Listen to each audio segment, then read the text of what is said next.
over the next 5 decades became a familiar, friendly face across almost every corner of our district. From her early days in AV services to her many years as a teacher aide and secretary at Barnard, Longridge, Athena, Arcadia, Human Resources, that's a lot, Sandy was an integral part of our school community.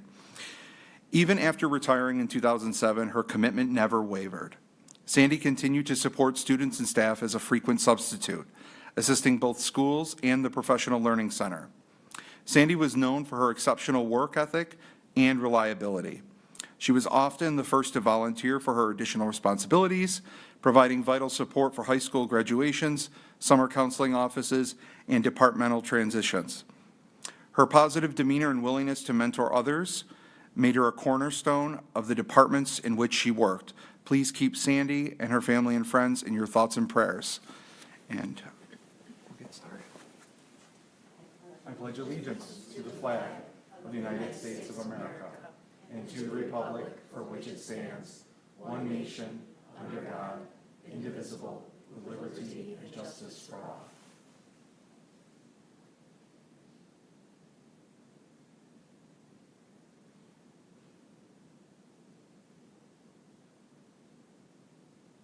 Thank you.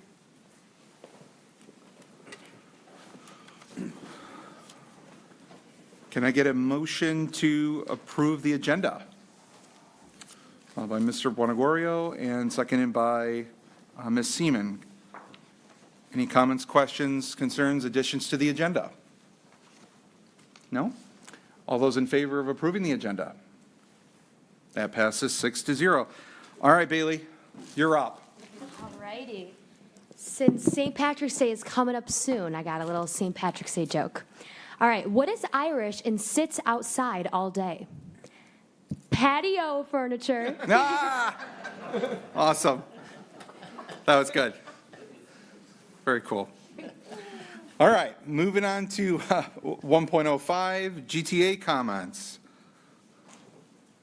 Welcome.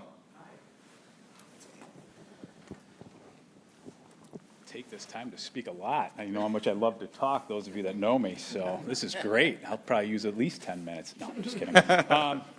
Good evening, everybody. This past weekend, GTA members joined fellow educators, firefighters, nurses, law enforcement officers from throughout the state to participate in the Fix Tier 6 rally held in Albany. I did not attend, but I heard it was fantastic and a great gathering. We did receive a report that our members who took the bus were treated to snacks and goodies, courtesy of an anonymous cabinet member. So thank you, Gina Larson, for that. It was much appreciated. A big thank you to our members and district staff for supporting our annual food drive. We were able to donate 4,000 pounds of food and over $2,000 to the Greece Ecumenical Food Shelf. Lastly, I want to recognize that March is Music in Our Schools Month, and with it, a special shout out to our GTA music educators throughout the district. Studies show that music education improves academic development, enhances cognitive development, fosters social, emotional skills, and supports student mental health. Whether it is in the classroom, through lessons, concerts, and other performances, our music educators instill in our students an appreciation for the value music brings to our lives. As a special areas teacher myself, I appreciate the commitment that this district has in supporting our arts and music. And it's funny because about 15 years ago, I spoke to a school board and a superintendent and said the exact opposite. So I'm proud to stand here now and recognize the commitment that this district has for the arts. Thanks. Thank you, Mr. Verlett. All right, next is GASA. Mr. Lewis and Mr. Keelan, you're up. Welcome.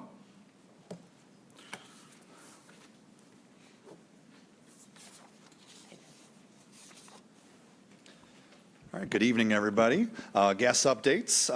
My name is Dan Keelan. I'm the principal of Holmes Road Elementary, and joining me is my friend and colleague. Good evening, well, and thank you for having us. I'm Jason Lewis. I'm the proud principal of English Village Primary. So for GASA updates, we'll be presenting our school improvement goal number 2. As you know, we have school improvement goals, and the second one is PLCs within our schools. So when I sent out some information to our colleagues, they sent back the following about updates and priorities that we currently have in our schools. So Holmes Road gets to go first. Guiding Coalition priorities currently at Holmes Road. We have a Guiding Coalition meeting focus on reflecting and collaborating on team PLCs, with opportunities for individual problem solving with the principal if they choose. We have a yearly theme at Holmes Road this year, and it is that teachers are leaders. We use that as well as the above for empowering our PLC leaders and their teams. And lastly, meetings ensure consistent measurements and data tracking across grade levels and focusing on common instructional practices. Okay, next I get to highlight our school, English Village, and World Languages. So at English Village, as you all know, we have the bilingual program for Spanish and English. So at EV, we are, our grade level bilingual teams meet every 3 weeks as a PLC to review data from the ERLA and the ENIL matrix, discuss student progress, plan for small group instruction, and learning goals across languages and content areas. Both kindergarten and first grade teams had the opportunity to co-plan a bridge lesson with our ARC bilingual coach, which was really, really exciting. So you'll probably be hearing more about that in the future. And then for world languages, our ASL, Italian and Spanish teachers have been exploring resources for benchmark assessment tools to support PLC data work across the district. This includes current resources in the district and some new resources that are being piloted. The vertical team will review feedback this spring to adopt a tool for next year. Sounds like it's raining out. At Buckman Heights, Holmes Road sister school, they have been anchoring into expectations. So Guiding Coalition and SCEP team meet prior to anchor into building-wide PLC expectations, ensuring consistency and focus across all teams. Also, they analyze student work, so PLC meetings focus on analyzing student work using preset agendas to identify specific instructional action steps for reteaching or reteaching and extension. They also have win time and assessments at Buckman Heights. They are maximizing their what I need time into effectiveness and aligning instruction to best prepare students for their assessments that are upcoming from New York State. And all of this work helps teams focus on responsive instruction and fostering collective responsibility for student learning. All right, next up is Brookside. So they're Guiding Coalition and professional development. They're leading professional development or learning. Do force 4 critical questions and 3 big ideas. They created a lighthearted video to illustrate principles in action. They were also analyzing agendas. Staff sorted agenda items by do force 4 questions, deepening understanding and focus on student learning and collective responsibility. Revisiting mission statement, they engaged staff in updating mission to align with commitment to collaboration results and learning for all. And there's also an ongoing book study, which the staff are participating in, learning by doing, study to design future PD and develop a shared school-wide vision. This work strengthens their PLC practices and fosters a culture of continuous improvement. And our friends at Arcadia Middle, they are successfully advancing toward proficiency in professional learning communities by shifting to a data-driven culture. Teachers across all departments utilize collective grading and item analysis to tailor their instruction to meet individual student needs. And this collaborative focus is already yielding more consistent student feedback and improved alignment to state standards in the classrooms. Anybody noticing the height difference here? So we used to work together, just a quick funny, and I loved it when the kids called me Mr. Keelan. I'll leave that there, and I'll get back at the work. Sorry, I didn't notice. Thank you. I mean, we'll talk. All right. And then our mental health PCs in the district, their mission, vision, and goal work. The mental health PCs are working to create their mission and vision statements. Each mental health PLC is using their school improvement plan, goal number 3, to inform their goal number 2, PLC goal. And they're also looking at data and evaluation. The teams have also been exploring what types of data can be used to evaluate their interventions, such as the SEL report card data and Panorama. And lastly, our friends at Odyssey, their theme has really been going slow to eventually go fast. So they have been building a solid PLC structure from the ground up. They've been taking whole staff meetings slowly to create and set expectations for PLC functions and design, moving forward with really understanding and knowing to force 4 questions and setting and understanding norms among their PLCs. Over to the right there, teams and PLC structures are ongoing. There's capacity building that's ongoing, and fidelity of implementation has significantly increased.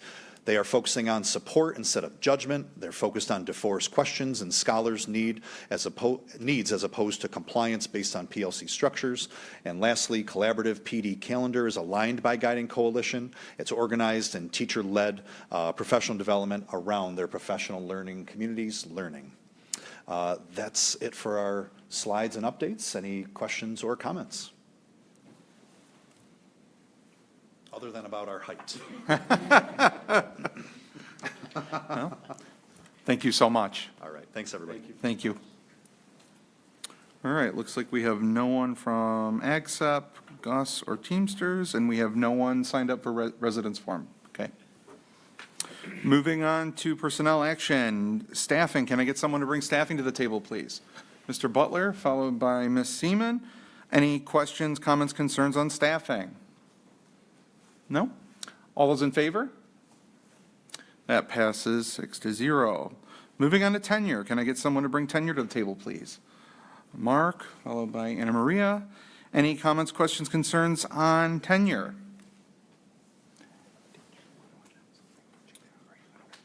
Okay. Nothing? All right. All those in favor of tenure? That passes 6-0. And congratulations. All right, moving on to the non-unit rate sheet, new kids care title. Can I have someone bring that to the table, please? All right, Monica, Anna Maria. Any questions, comments, or concerns on that? Nothing? All right, all those in favor? That passes 6-0. We have nothing for 3. Moving on to special presentations, 2026-2027 budget update. Superintendent Smallene, the floor is yours. Mr. Coley, the floor is Thank you, yours. everyone. Good evening. Tonight, we wanted to just do a quick budget update as to where we are with some information since the last time we met, as well as inform the board and residents where we are in the budget process and some of the work that's still left to do. So the agenda for tonight, we'll talk a little bit about foundation aid as a carryover from last time and talk a little bit about some other aids, and then review the budget adjustments that we've made since the February meeting, and then talk a little bit about next steps. So on February 3rd, we presented the initial budget to the board and the public. We had a initial gap of almost $12 million on February 3rd. And with that, oops, I'm sorry. We talked a little bit at the February 3rd meeting on some highlights. It was the governor's highest school aid budget ever at just over $39 billion. There was an increase in the foundation aid of about $779 million, brought it up to just over $27 billion. However, for most districts, including Greece, we introduced this term to you about hold harmless, and the hold harmless status under the foundation aid formula. And the reason, and we reviewed this in a study session as well as a little bit in other places, was that one of the measures that the state uses is wealth, and wealth in the formula is generally measured with increases in property values. And since our property values have gone up since last year, and they're using 22, 23, we appear to be wealthier than we were before, and therefore the state concludes that we're able to contribute more local share towards the district. And that's kind of where we ended our last meeting. That meeting last in February was based on a November database. They reran the database as they traditionally do in February. This database will be used by the state legislature to kind of negotiate the budget that we hope to hear by the end of the month. Some highlights of that, the CPI changed slightly in the formula in November, and under the governor's budget, CPI was at 2.8. They changed it to the actual of 2.7. The SAPE counts were updated. There were poverty measures. They were, in November, they were based on projections. In February, they were actually used actuals for those counts as well, so that had some small changes in it. Actual enrollment counts per beds day in October were used versus projections. For us specifically, no really significant change in the February database. We had a slight decrease of about 29 students. We thought maybe the CPI change could, change our formula and our allocation a little bit. However, even with those changes, because we're on hold harmless or do minimum, even if the foundation aid formula said we're going to get less, we would automatically go back to our current year allocation, and then we'd either be held harmless from this year, or we'd get 1% more from this year to next year. So even if the formula drove less, it doesn't really matter when you're on hold harmless or do minimum. So nothing really has changed from where we were in February regarding foundation aid with the state.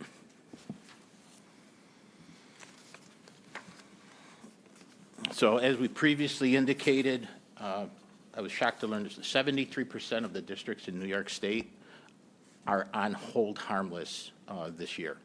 And for many of them, it's the first time. So this was not a Greece-specific problem. It was just, again, all the property values went up in New York State, and they compare those increases to the statewide average, and the formula runs based on, are you wealthier than the statewide average, or are you less? And if you're wealthier, you get less. If you're lower, you get more.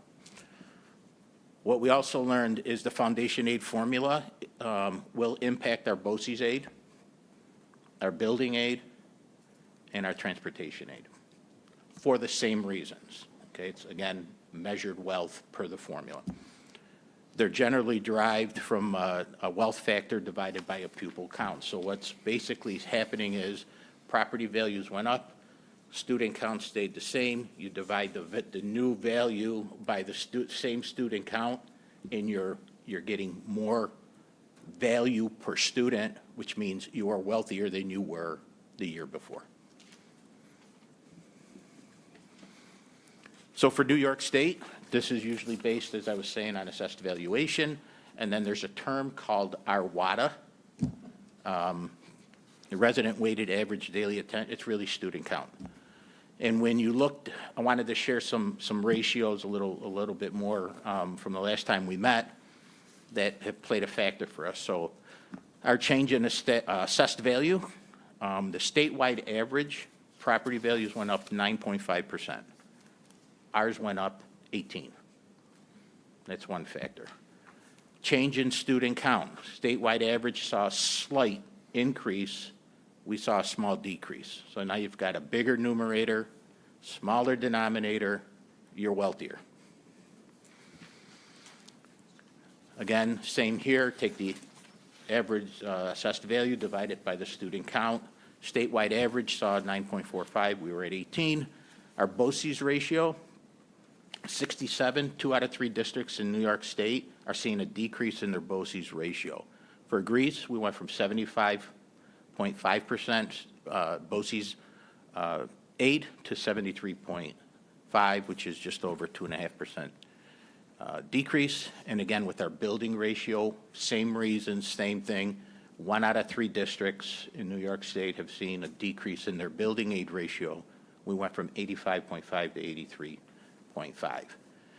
And that comes on the heels, again, of doing work on our Level Up project and future projects that, as I had said before, the data they used to come up with these numbers was based on 2022 and 2023. We're expecting and anticipating those numbers are going to continue more in 23, 24, when the housing market really kind of took off even higher. So we're expecting this to be an issue. and we're advocating with a variety of people to try to help us out. So we're likely to see a downward trend as these numbers increase, and unless something changes at the New York State legislative level or the averages level out across the state. So until we get there, we don't really know.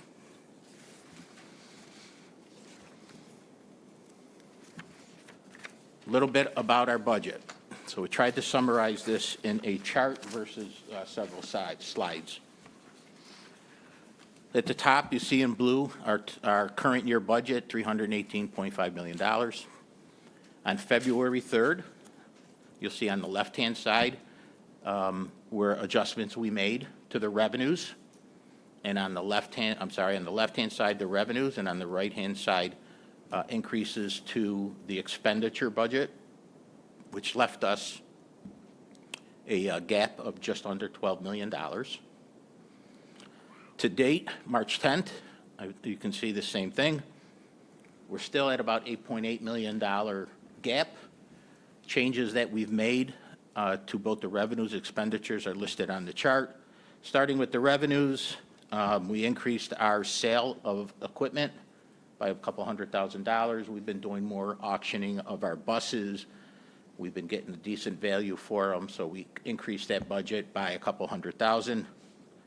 We had to increase our levy, a slight adjustment when we got to the actual, by $54,000. Our district debt service reserve, we met with our financial consultants, BPD, and confirmed that we needed to take more monies coming over from the debt service reserve to help us pay our debt service for 26-27, so that's a confirmed number. Building aid reconciliation, we thought there'd be an increase, and there was. We submitted final cost reports on several projects in December that were not reflected in the November or the governor's budget, but they should be in the legislative budget, so we've increased that affirmatively by about $500,000. And our increase in health and welfare services, that's been a pretty consistent number that we bill other districts for. We increased that budget by $75,000 as well. On the expense side, we've had some salary adjustments, promotions, and benefits related to that we had to account for. That's what that 279 nets out to. Frontline security contract for security guards. This may change as I think we may have another idea on how to do this, but we wanted to get it in here that if we needed to utilize frontline for security positions until we can fill those that we have, we wanted to make sure to account for it here. That may change over the next couple weeks. Our community schools expansion contract, we added some money to that I think it's Athena. That's becoming an Athena Middle and High, so we need to add some additional dollars to cover that expansion for community schools. Our debt service increase relates back to our meeting with BPD. We need to increase our debt service budget was roughly $16 million for this year. We needed to increase it to 17 because we did a big-ish bond issuance back in June that hadn't been fully accounted for. And then on negative adjustment side, we don't need as much as in our transfer to capital, so that we had $500,000 in that last year. We don't need it. We only need $100,000, so we took that down by $400,000. Our equipment allocation was about $2 million, 2.1, that we had brought over to 26-27. We feel we don't need to do 2.1 in equipment. We've replaced a lot of items in previous years, so we reduced that by $1 million. And then retirement breakage, that is a senior person leaving who's got many years in the district and then replacing them with someone newer. We refer to that as breakage. There are about 25 retirees, probably be more. So that equates to about an $875,000 savings to the district due to retirements. When you net all those out, again, you're going to get to $8.8 million. We brought the gap down by about $3.1 million, but we still got $8.8 million to go. So what does that mean? Well, next steps. We're anticipating the legislative budget to be due April 1st. We're hearing it it more than likely will be late. I think there's a lot of holdup around discussions around this whole electric bus mandate and the changes that may be forthcoming there. So I'm anticipating we will not see the legislative budget, but hopefully we will. And if we don't, we'll just go with the budget that we have in hand, and we'll make adjustments to that as needed as we go. Revenues are likely to change as a result of different negotiations at the state level. As we've mentioned a couple times, finance, human resources, and cabinet will continue to look at the expenditure budget for further adjustments to help close the gap. Any adjustments we make on the revenue or an expenditure side, we'll bring back here again to the board to show you what we've done on March 24th. And then that will likely lead into the superintendent's recommended budget on April 7th. If things change in between the 24th and April 7th, the legislature comes out with a budget before the superintendent presents his recommended budget. We'll do an update on what's changed from March 24th to April 7th and make sure that everybody is aware of what those changes are before the superintendent reviews them. And lastly, as we noted before, we're working on that gap. We're also working on areas to review in a methodical manner over the next 18 to 24 months. But we will close the gap using reserve funds for the 26-27 school year. And then we have obligated ourselves to work on fixing the structural imbalance in the budget in the next 18 to 24 months. All right, any questions? Mr. Butler? Thanks for the presentation and you and your team's work on the budget. You mentioned something like 73% of districts are in that hold harmless status, which I think is a pretty big shock to the system as a whole for the whole state. And you mentioned also that there's some advocacy work going on around the formulas that are driving this aid because it's likely to get worse before it gets better. And I just wonder if you've thought at all about ways that the board might be able to be helpful in that advocacy work to help address, and if it's, I assume that's for next year's budget that advocacy work is focused, but any additional thoughts you've got on that? I think I wouldn't speak for my colleagues, but I think we're all interested in being helpful on that front. So I think the study session review that we did, that different numbers, but that same reasoning in the same way that is going to continue through the next 2 or 3 years. I'm not sure it's a bad thing, but if something's, they're running the, so here's where I feel a little conflicted because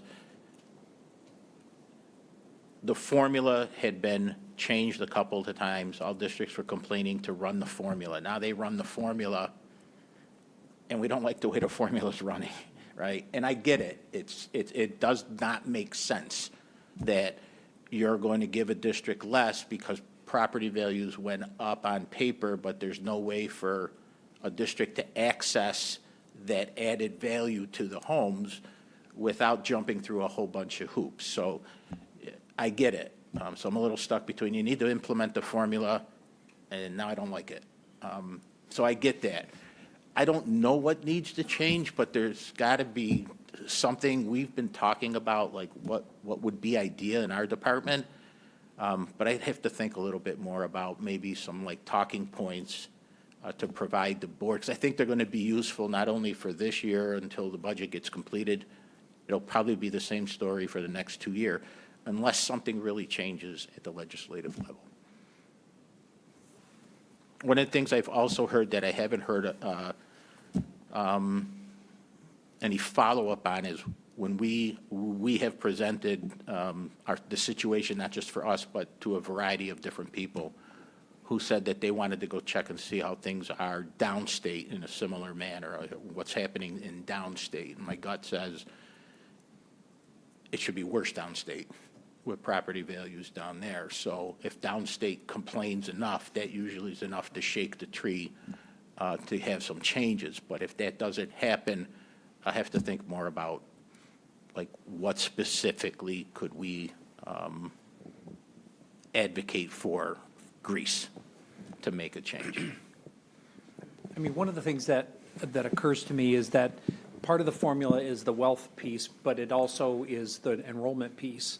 And while we have a slightly decreasing enrollment, we've talked a lot about how the students that we have today are, have different challenges that, and the percentage of our students who require additional services, which all costs money.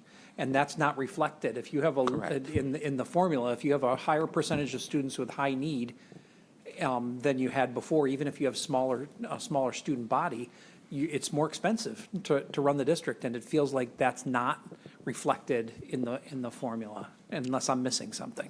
That's 100%. So the formula reflects ELL students and students with disabilities, but it doesn't designate or show any variables on what does high need mean. Now, there is a category, Greece, along with, but we're in what's considered average need. And we've been there forever. I think that needs to change probably to high needs in order to get some different attention than everybody in that category gets.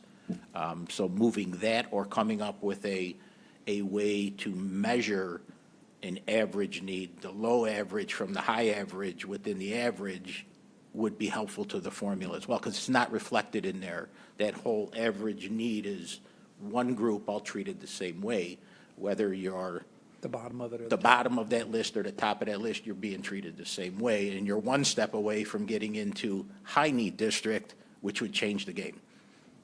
So maybe that's a place where we could. I like that idea. Thank you. If I could add to that, that's the route I've been going. I feel that, to Romeo's point, trying to argue the formula, I think, is a waste of time. I can't even describe all the different pieces of it. Where I feel I've gotten the people to listen, because we've been meeting with several different legislators, regents, is explaining Greece, because we sit in a county, we're in BOCES too, we're in Monroe County, and there's nobody comparable to us at all. And at a recent meeting, they mentioned that, I think he used the term, big city issues in a suburban district. And the first time I heard the term Big Six or Big Five Plus, and I didn't know what that was. I know the Big Five. I never knew what the Big Five Plus was. And when I went and looked at the other districts that are considered the Big Five Plus, cities like Albany, Schenectady, Vernon Hills, Utica, Rome. I don't even think Rome was on, I didn't see them, but those right there, we're bigger than all of them, all of them. But I think the difference with them is they're city districts and we're a suburban district. So what my intention has been is to sit with people so that they could understand and look at us a little bit differently, and not as your, I guess, typical suburban districts that we're surrounded with. When you look at 10,000 students, and really what we have seen over the years is a massive influx of people leaving the communities, the towns that they're in, to have their child go to school for our special education program. And that's just a fact. It doesn't, so they're leaving where they are to come here because of the services that we offer or have to offer. And because of that, we've seen the impact. And we want to service our students, but we've run into space issues, and now we're into budget issues. So my path has been trying to have people have a deeper understanding of our current state versus trying to go after the formula.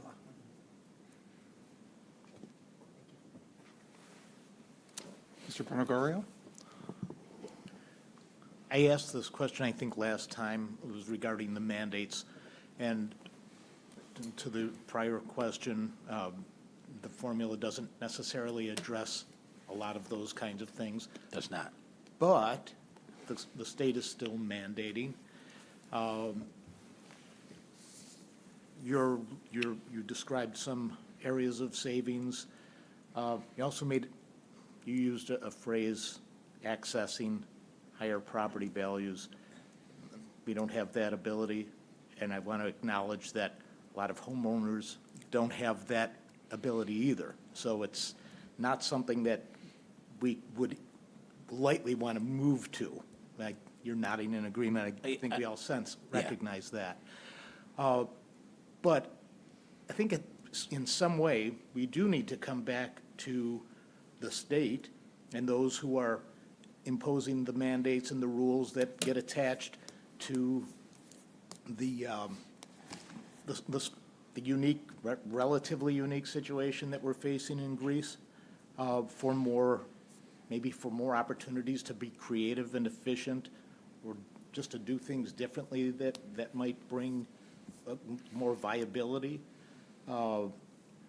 In the past, with regard to the electric bus issue, we've talked about a board letter to the state.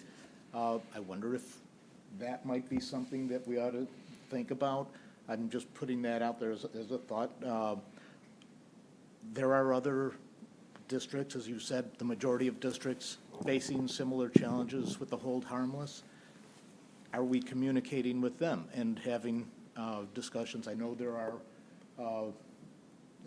central school district organizations out there, board organizations as well, that perhaps we should be talking to understand different approaches to deal with this, and maybe to speak with a more unified voice.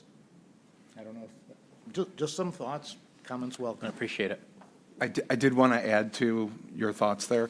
The superintendent, Romeo Kalili, and Mark Fleming and I, we met with Adrian Hale, Regent Hale, last week on Wednesday, and Sean McCabe was there.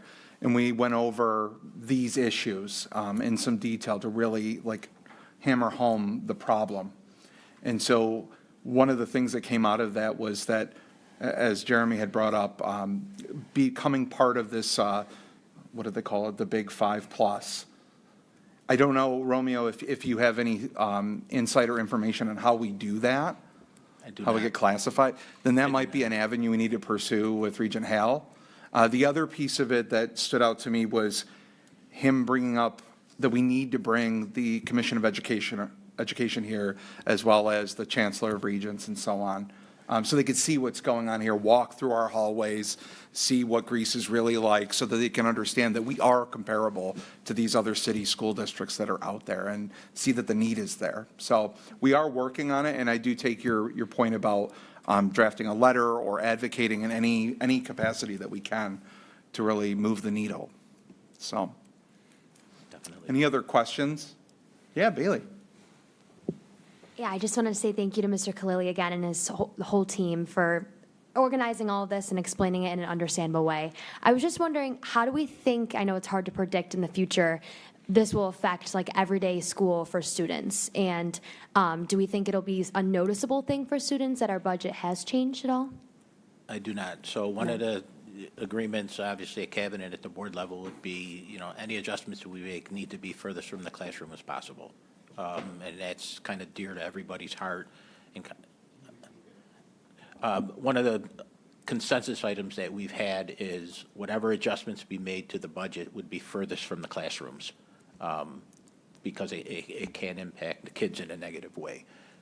You might see changes in maybe how adults are doing things down the road, but there's no plan to change anything that is currently benefiting students. If anything, it will be more things out there to benefit students, because I think that need's going to grow. To Todd's point about needs are going to grow, we need to address them, and it can't come at the expense of students. So no, my position would be no. Ms. Lake. One of the things that makes me really appreciative of the careful way you're managing the budgets with these, the reserve funds, and where you keep the money and how you arrange it, and the money you've saved over time by doing that on the mortgages or the loans, whatever. So because of that, you don't see the difference. And it doesn't have to go to the 65% approval of a budget. Correct. So I appreciate that a lot. Any other questions? No? Thank you. Thank you. All right, moving on to business action, the 2026-2027 bus replacement purchase resolution. Can I get someone to bring that to the table, please? Moved by Ms. Lake, second by Mr. Butler. Any comments, questions, concerns about that? No? All those in favor? That passes 6-0. Moving on to the contract award for architectural and engineering service term contract resolution. Can I get someone to bring that to the table, please? Moved by Ms. Seaman, second by Ms. Like. Any comments, questions, concerns about that? Mr. Bonagoria. Just a question, and it's, I'm trying to remember, Romeo, it's probably going to be you, but back when we were working on the, now I'm drawing a blank on the name, not the build up, the level up. There were a number of architectural firms that we talked to. Some of them didn't have experience in our need level, I'll put it that way, maybe location, need level, et cetera. But we had talked about bringing some of them in. Is that part of what's going on here? It could be. This is primarily so when we had smaller jobs, and smaller jobs, they're over 20,000, but less than hundreds of thousands. We run into this situation where now we gotta go bid for it. By doing it this way, we've already done an RFP, a request for proposal. We've got these bids, so when we have a job, we can contact any one of these and say, we need some design work to be done for this $50,000, $100,000 project. We can keep things moving quicker than we had in the past without having it. Yeah. Some of this, they could also bid on future work on the capital side, but this was more an effort to speed up the process for smaller projects there. Yeah, it didn't come out in the way I formulated my question, but one of the issues was that we just didn't have a lot of experienced companies to select from, but it sounds like, and I think that exact suggestion was made then, that we might be able to bring them in on some smaller projects. So I was just curious if that is in fact happening in this year. What you were saying kind of holds true for Oakley and Hunt. Okay. So Oakley is more focused on, for us in the last 3 or 4 years, have been focused more on smaller jobs. We just didn't feel they had enough experience to do $80 million. But this will give us an opportunity to kind of reevaluate them a little bit differently when the next project comes out. Yeah, thank you. Same thing with Hunt, and SWBR is already on board. Okay. Thank you. Any other questions on that? All those in favor? Passes 6-0. All right. Moving on to business information, anticipated bids, this is written information only. Budget status and revenue status, that's also written information only. Moving on to the consent agenda, can I get someone to bring the consent agenda to the table, please? Mr. Butler, second by Ms. Falzarano. I just want to quickly thank several folks here for their several donations that total out to $45,681.14. It's huge. Greece Education Foundation for their numerous donations totaling over $21,971. Is it the NISPA Section 5 for Arcadia Middle, the extra classroom for Arcadia High, Athena High extra classroom, Odyssey Academy, Thompson Education, the extra classroom for Olympia, Desiree and Michael Rouse at Olympia, the district office employees, their donation to community schools, and the Bob Johnson Auto Group for their donation of a 2012 Chevy Sonic to support the technology room at Olympia. And again, Bob Johnson Auto Group for the 2011 Chevy Impala to support the technology program at Arcadia High. So thank you for that. Any questions, concerns, comments on the consent agenda? All those in favor? That passes 6-0. All right. Moving on to student trip approval. Can I get someone to bring that to the table, please? First by Mr. Butler, second by Ms. Seaman. Comments, questions, concerns on that? All those in favor? That passes 6-0. All right, moving on to the Board of Education information/board committee reports. Code of Conduct Committee report, Ms. Like, you're up.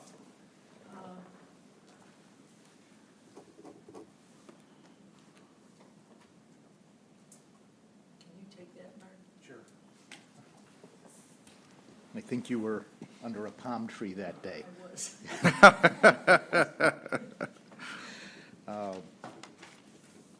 Yeah, so the District Code of Conduct Committee met last week, I believe it was.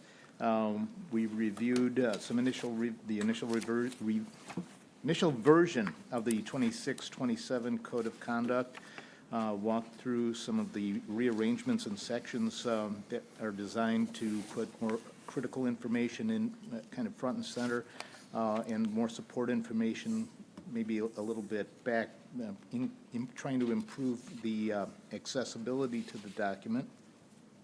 We reviewed changes from this year's code to what was being presented, including some consolidated language that both slightly shortened the document and added increased clarity and accessibility. There were some edits proposed, and the document will be brought back to the working group and to be brought back to the committee, the full committee, I believe, in April. And Dr. Baker, did I miss anything important there? All right, and I'll just add a comment. Some of the things that we discussed in the Board Code of Conduct Committee, I think, even though they may not have been advanced through a resolution, I think the sentiment of some of that is showing up in the document that was shared with us. And that was really, for me, that was really gratifying. And so I just continue to thank them for the good work and review. The team, that is. Thank you. All right, Ms. Lake, you're up for Culture and Climate Committee report for elementary. That meeting was canceled. Canceled, okay. So no report on that. Community School Advisory Council Committee report, Ms. Seaman. I have no update at this time, but I am going to just defer to Board Member Anna Marie Falzarano for her comments later. Okay. All right, District Improvement Team, there's no report on that. Graduation Measures Committee report, Ms. Falzarano. There still has not been a lot of information coming from New York State for the graduation measures. So our larger meeting was canceled. However, ASI, Michael Zapwitz, did call the smaller group of folks, members of the committee, to focus on the portrait of a graduate. So work is still moving. We're moving forward, but the larger committee did not meet because we haven't gotten any new updates from the state. Okay, thank you. MCSBA District Operations Committee report. Mr. Maloney's not here, there's no report. MCSBA Legislative Committee report, Ms. Like? No report. No report. Okay. The Optimization Assessment Process Committee report, that's me. I will give you a brief summary of, I had to watch the recording, I wasn't physically there, so you'll have to forgive me on that. But this is my summary of what was put together, what I saw. Financial Sustainability Work Group, so this optimization committee, detailed the process going through different enrollment figures, looking at 5-year averages, discussing the budget tightening effects of the hold harmless status that Romeo had brought up, while educational expenses and feedback focus on secondary student disengagement and the need for greater choice and support structures. So the big piece here with the financial part is that we're seeing an enrollment trend showing a downward trend of enrollment throughout Monroe County and the surrounding communities. And enrollment projections show for 5-year average for kindergarten, which is viable due to the stable housing market in the Rochester area. For the hold harmless status budget impact, the district's hold harmless status means it received its calculation, as Romeo had pointed out, based on this previous year, plus a 1% increase, which limits state aid and implies a local higher contribution. The status tightens the budget horizon, predicting 3 to 4% annual increases due to the 2% tax cap and small aid increases. If I missaid that, then hold me to it. And then finally, the secondary student engagement feedback. Feedback from secondary students revealed non-classroom activities like lunch and sports were their most meaningful school experiences, contrasting sharply with elementary students who cited that specific in-class learning was more of their interest. This suggests that there's a need for more breathing room, time, increased choice, such as specialized schools or CTE programs to re-engage these secondary students. And that's all I have on that. Zero Emissions Bus Committee report, Mr. Maloney, he's not here, so there's no report on that. Moving on to board member comments, and we're going to start with Superintendent Smallene. You're up. All right. So I just wanted to start by personally recognizing Ms. Larson on earning tenure this evening as Assistant Superintendent of Human Resources. This recognition is well-deserved and a reflection of Ms. Larson's outstanding leadership and commitment to our students, to our staff, and really to our entire Greece community. As many of you know, earning tenure is a really important milestone. And I could not be more proud, Gina, to see you receive this recognition tonight. Your leadership and your steady approach have been invaluable to me. And I deeply, deeply appreciate your honesty. I appreciate your willingness to speak candidly, and your constant focus on what is best for our district and our community. So thank you for your partnership. Thank you for your integrity and your continued commitment to Greece. And I'm really looking forward to our future together. So congratulations, Gina. I wanted to just speak a little bit about our budget. And we just had a conversation on that. But, for this school year, and I'm grateful for Romeo and his team to give us the ability to have the reserve, to give us the time to plan appropriately. What's difficult, what I just learned this year, my first year, is that we see this deficit, or we get our numbers in like January or late December, January, where we see now, that we're held harmless for the first time, something we're not expected. And if the finance department didn't create this ability to have a reserve, at least for this year, we would be stuck with 2 or 3 months to find a way to eliminate $8 million. And to be able to do that in 2 or 3 months, that's when just slashing starts taking place. And programs and systems that take years to actually see the results would start being dismantled. So I'm grateful for the reserves. I will also say that reserves are not a long-term strategy. So, following this school year, as Romeo said, we have to begin a thoughtful, a multi-year process of carefully reviewing our expenditures, our programs, and our services across this district. And what I want to be clear with is that throughout this process, we will remain committed to protecting the classroom experience for our students and supporting the staff who make that experience positive every single day. But this work is going to require collaboration among all of our stakeholders and an openness to start looking at how we do business very differently. Fortunately, I do believe that we have the right people in this district to do this work. We've spent time coming together, we have strong relationships, and we have trust built throughout this district. But if we're going to do this right, we have to work together. We have to come together, and we have to be open to new ideas and ways to do business differently and at that same time, meet the needs of our students. And as we do that, the only way we can meet the needs of our students is to ensure our staff is supported and have the right resources to do that work. So this work is not going to be easy, but I could say to everybody, I'm confident with the people sitting at this table here that we could do this the right way over time and get ourselves into a good place and come out on top. So thank you to everybody. Thank you to the finance team. I also wanted to take a minute to thank the Human Resource Department, the building principals, Human Resources, the finance team that have gone through countless hours of staffing.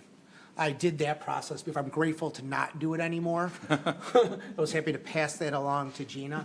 But it's impressive how we go through every single position, looking at enrollment and ensuring over and over again to make sure that we're staffed appropriately and that the schools have the right resources. And that is a collaborative approach between building principals, human resources, and finance. And they do an excellent job with that. And, you know, it's frustrating because things keep on moving as we go through this process, but I'm grateful. So thank you.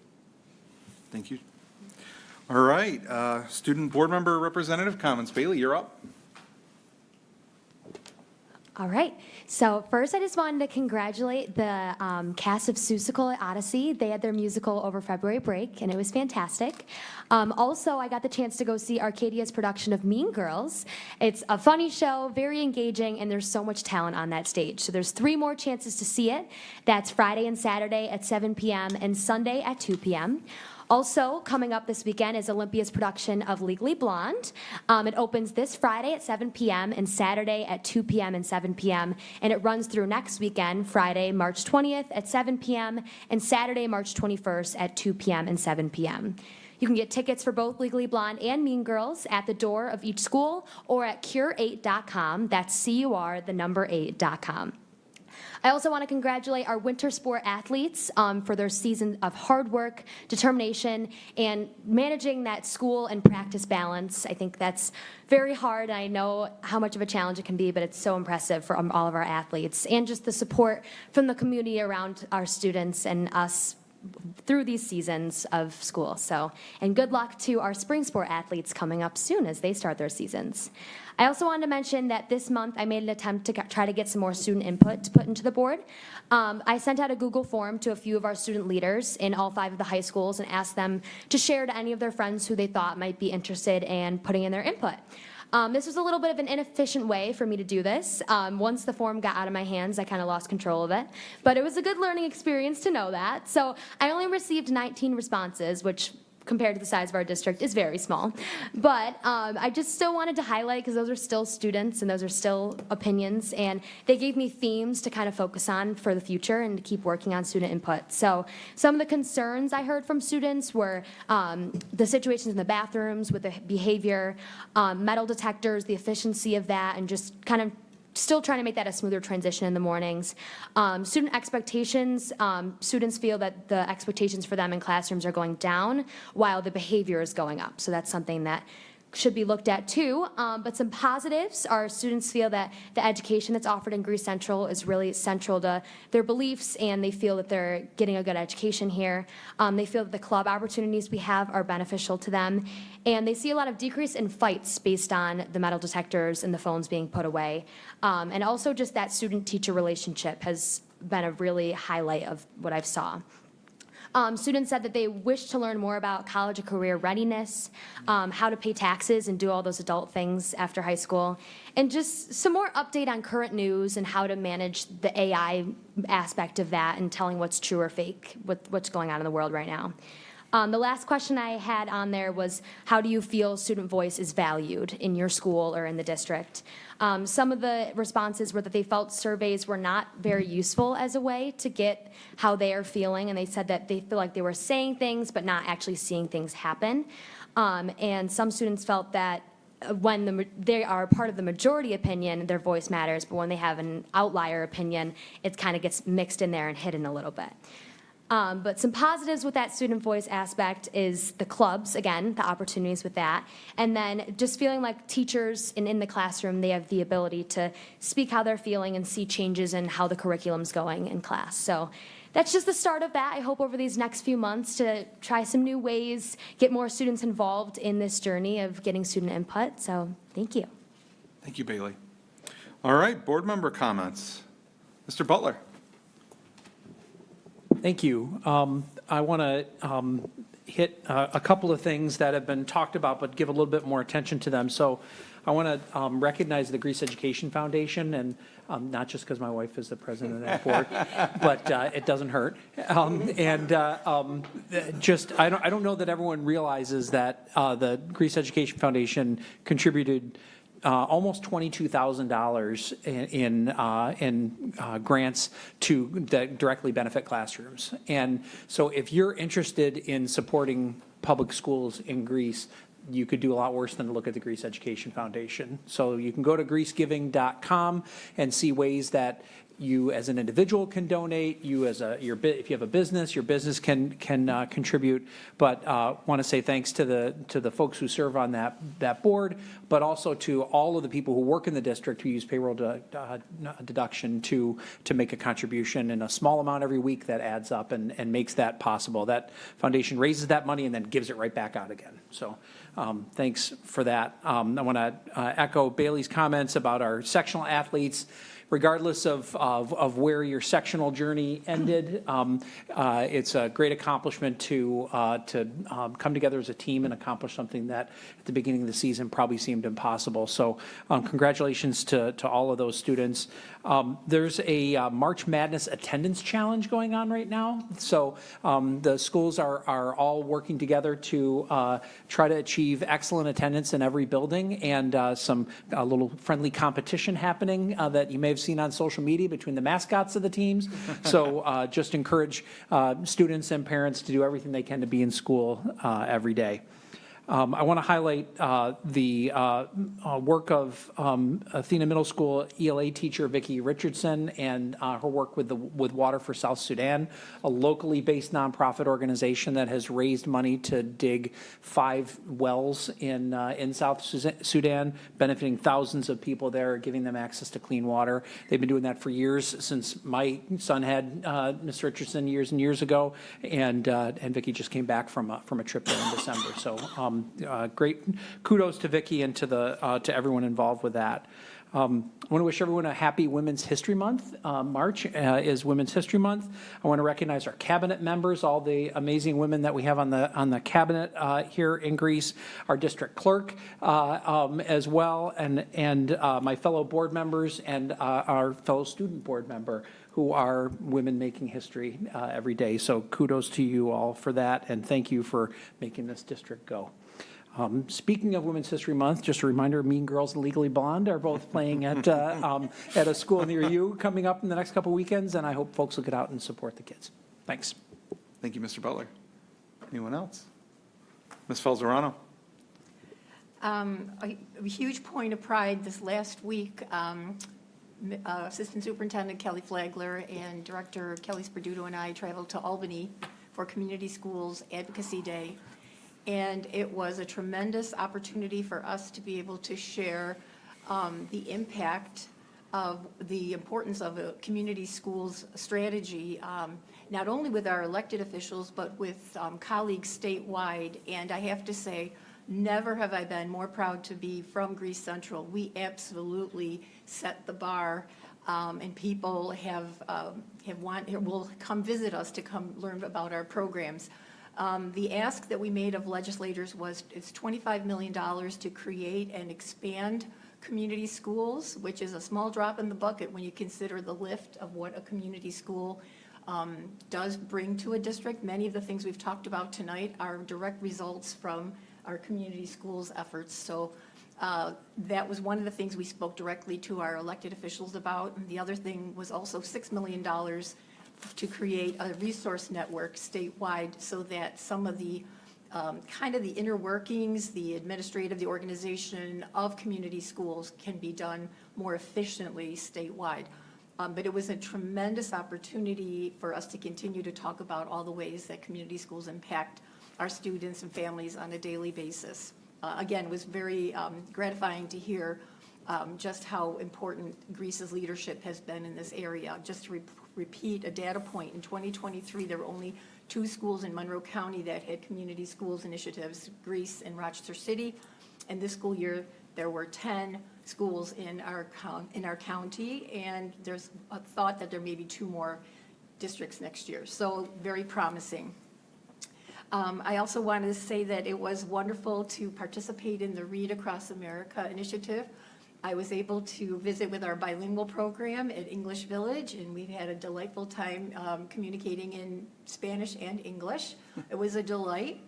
And I also had the opportunity to revisit Long Ridge Elementary School and got to visit some students that I'd met earlier in the fall, and I was delighted to receive an invitation to go back and meet with many of their students. Again, continue to be impressed by the way our students respond to text, and their brains are always thinking about things, and their teachers leading them in these discussions, just marvelous. While I was at English Village, I do want to point out that I know Gassa had the opportunity to speak about the bilingual program. I happened to be in the building when the ARC Corps representative consultant was there, and I actually sat in on their planning session and saw the development of a unit, a transition unit, and we then went real time and delivered it to the students and could see the efforts of our labor and what works and what, and actually I can't say anything didn't work. I think it was a slam dunk all the way across the board. Very, very powerful in terms of professional learning at play. So I thought that was a great opportunity for me, and I was very appreciative of that opportunity. That's it for me, but again, thanks to all for all that you're doing in the community and of course, in our schools. Thank you, Ms. Falzarano. Ms. Like? Yes, there are several, I guess, praise reports I'd like to mention today. The first, as Todd said, was the Water for Sudan by the middle school students at Athena. When I was in Garden Club years ago, we did that every year for the state federated garden clubs. But these wells in Sudan changed the lives of so many people there, because the little girls, from the time they can hold a container every single day of their lives, carry water back and forth, back and forth. Once they get a well, they can open a school, they can open a hospital. So, you know, when you think about the butterfly effect, and here these young people, and your son was engaged in that, how many lives, how many generations that they are making a huge difference. The second one is Jazz 90.1. Every time I read about what they're doing, I'm kind of amazed. It's such a great community benefit, from a college studying a jazz musician to the concerts at the Greece Baptist Church. It's just amazing. It almost makes me want to like jazz, but I do appreciate it, though. Okay, next, congratulations to Principal Jones and the Olympia family for the work they've done in over 3 years, I believe, on school improvement and their goal of excellence. It's been recognized by the state and certainly appreciated by me. And last but not least, the tenure letter that really captured my attention. It captured my attention and shocked me because I've been on the board for 2 years, and Gina, you are like, I can't believe you're relatively new to the job, relatively new, but you have the poise and grace you carry yourself, and then the presentations we've had, like, you do that, and you do that, and just the staff, any one of them would be a full-time job. And then how few people you have on the staff. So if they ever try to cut you, I will not let, I mean, your staff, no, I mean, because you do amazing work. And it's not like, I think the tenure recognizes you, but just the gratitude I, as a board member, have that you're there keeping those gears going and school opening and everything working. Thank you so much. Thank you, Ms. Lake. Mr. Bronigoria? Thank you. I'll echo everything I've heard so far, and definitely congratulations, Gina. After this, I'm going to make a mad dash over to get Julie Andrews' autograph. I have to say, The Sound of Music was, well, it was phenomenal. And Bailey, congratulations. You were really spectacular. And honestly, there were two scenes where that's Julie Andrews. That really is her. I got to get her autograph. So I'll be over in a few minutes. But it wasn't just you. You had a great cast along with you, and everyone was just really superb. And the little kids, the primary school kids, it was just really neat to see the depth and breadth of talent that we have across the district. And then there was the, I don't know, set staff or whatever, Joe Sweats doing the lighting. Thank you, Joe. So accolades all around. Bailey, you gave us a little tour of the other plays going on around the district, and congratulations to all of them, too. No shortage of good things. So, yeah, we've got our theater productions. We've got the color guard going on a trip soon, marching band, so many different kinds of athletics. Schools are here, in my mind, for the primary purpose of providing the academic instruction. But these are all so important to complement that and to really develop a person, a well-rounded person. That's all really important. So thank you to all who contribute to it. And yeah, we need to work really hard, Superintendent Smoline, to preserve all that we can and to continue to improve on it. Congratulations and thank you. I'll be there. No, okay. So this is the part that stinks about being at the end, is everyone has said all the good stuff, and so I don't want to repeat everything that everyone said. But in light of that, just a couple things, and I'm going to dovetail off of what you said, Mark. So a little backstory first. I can count on my hand maybe 2 musicals I've ever been to. And it was a long, long time ago. So a couple board meetings ago when they were going over how amazing Sound of Music is, I'm sitting there going, I should probably go to this.